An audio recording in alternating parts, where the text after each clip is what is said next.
恭喜晒輝哥嘛！艾少麗計未影過飛之後，再一次幫你克服大海當夜馬喎。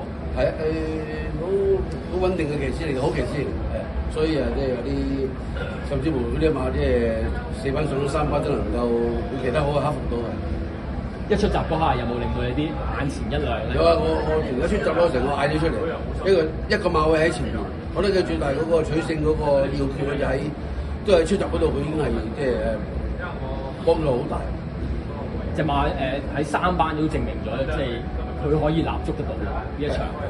啱啱證明。你自己點樣睇呢匹馬？即係個進步感咧？佢因為上3班贏就比較即係有啲驚喜啦，我覺得佢可能佢都需要啲時間適應啦。